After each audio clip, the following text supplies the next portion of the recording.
Hello there, it's Sarah from Paper Lovely. Thanks for joining me today. We are on day 6, and this is our grand finale for our Christmas in July series. This is actually going to be a two-parter. We are working with some stamps and dies from the Greetery. This is their ornament box top. There is a red rubber stamp as well as a die that coordinates with that to cut out the little window. I've also got the Curio divider die and then the Curio ornaments dies, which we're going to use to make all of our little ornaments to fit inside our box. So I'm going to take you through here today, placing all of these ornaments together. I gave you a look at the cardstock that I was using. I wanted something Christmassy, but also very bright and cheerful. So I'm using a mix of different cardstocks. I've got from Concord and Ninth, we've got Peanut, Poppy, Honeycomb, Clover, and Surfside. From Stamp Market, we've got Begonia. From Spellbinders, we're using Rainforest and Mint. And I'm going to be gluing all of these together using a mix of my art glitter glue as well as my foam dots from Spellbinders. So I'll tell you right now, if someone makes you this card, they love you. Don't doubt it. This was a lot of work. I actually cut out enough to make a full 7 ornaments. I wanted a real good mix of these colors. I ended up making 4 cards, so I do have enough left over that I could technically make 3 more cards if I'd like to, but I have some other ideas to use these ornaments for, so I think you'll probably see them pop back up again in our actual Christmas time series. So I am going to take you through here. I've got everything sped up about 400%. I'm going to show you how I place together all of these ornaments. I am going to meet you back towards the end just for a little extra detail that I do on the bell. I want to talk you through that. But basically, I am combining, you'll see that I sort of mix and match things together. These, you can have a little bit of variation on. So where I could vary the different types of the balls or stripes or how things went together, I tried to give myself as many different options as I could. And as I placed these together, I kept the finished ornaments out as I move from this set of ornaments to the next. I wanted to try and keep a variety of colors, so I wasn't doing sort of the same 2 colors together all the time, as in always the mint and the red or the green and the pink. I really tried to keep those as mixed up as I possibly could. So I think this takes you through everything I needed to share at the moment. I'm going to add in some Christmas music for you so you can enjoy the process. And then again, I will meet you back towards the end and I'm going to talk you through a little bit of extra that I did to make the bells stand out even more.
All right, guys, so I am popping back in here. I wanted to add some extra sparkle, some extra dimension to our bells here. Because they had this sort of drip of snow on them, I thought this would be perfect to use with the Marvy Snow Pen.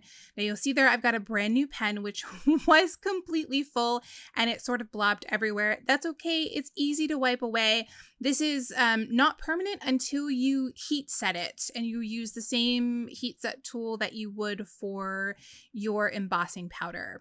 So I am just going to use that little bit that has come out there and I'm going to line on all of the little snow drips that we have along the top of these bells. And I'm being careful here to stay in the lines. And you'll also see I go over these a few different times. I want to make sure I've got a nice solid coating of this. And it's going to give us this really pretty puffed up look. If you have any old ornaments in your house, I know my mom has some that were my grandmother's and they are very old and they're actually in boxes, still saved in boxes like this, that were just, passed down from her to my parents. And hopefully, I'll get my hands on some of them someday as well. But they do have this really pretty sort of crystallized, and sometimes puffy snow on them. And so I really wanted to try and mimic that. And I'm so happy with how this turned out.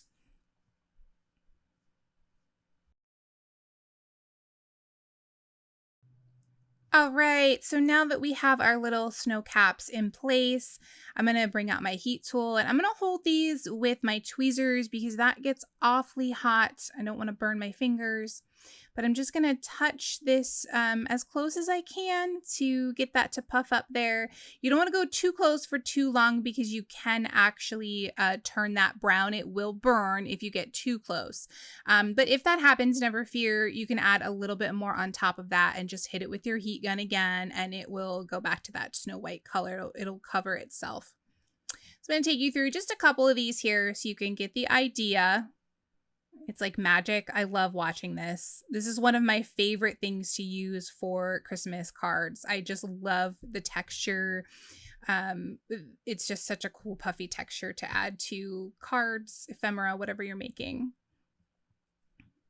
And now we have got all of these completed. So I will hold this up so you can get a better, closer look at all of them. Don't worry about the pen leaking through to my craft pad. It is very easy to clean up, just a little soap and water, no problem. And now we have our final little elements to add into our box here. So I'm going to place together some holly. Now I've only cut out enough to make 4 of these because I knew I was only going to be making 4 finished cards. So we're going to place all of these together with a little art glitter glue. Just kind of making a little V there, almost like a bat. And then we will go ahead and glue our holly berries in the center. Off to the side there, I have the deer that I have cut out. That is just a 1 cut. And then to get the little white spots, I'll show you in a second here, I have added just a little piece of cream cardstock behind there just to fill that in. But this is going to be the end of today's video. So tomorrow we will go through and create our boxes and we will add all of our ornaments in there. I am so excited to share the second part with you. I am absolutely in love with how these cards turned out. I think this is so much fun. But I will leave you here for today and I will finish everything up tomorrow.